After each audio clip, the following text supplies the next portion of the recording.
Oh, here we go again. Been speaking about psychedelics generally. Is there one you find from the scientific perspective or maybe even philosophical perspective most fascinating to study? Therapeutically, I'm most interested in psilocybin and LSD, and I think we need to do a lot more with LSD because it's mainly been psilocybin in the modern era. I've recently gotten a grant from the Hefter Research Institute to do an LSD study, so I haven't started it yet, but I'm going through the paperwork and everything. And therapeutic meaning there's some issue and you're trying to treat that issue. Right.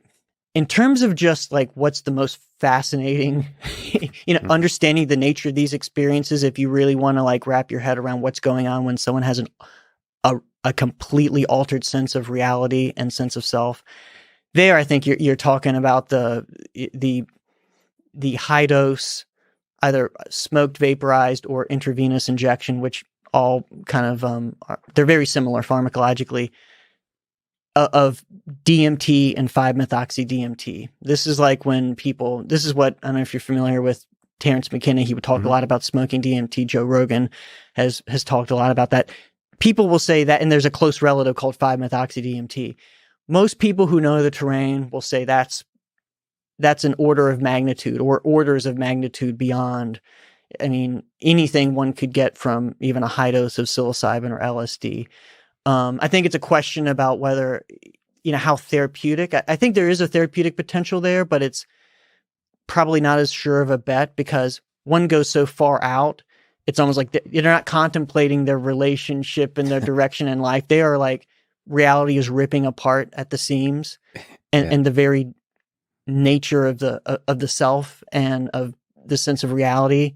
And the amazing thing about these compounds, and same to a lesser degree with with oral psilocybin and LSD, is that unlike some other drugs that really throw you far out there, anesthetics and even alcohol, like it as reality starts to become different at higher and higher doses, there's this numbing, there's this sort of there's this ability for the sense of being the center, having a conscious experience that's memorable, that is maintained throughout these classic psychedelic experiences. Like one can go so far out while still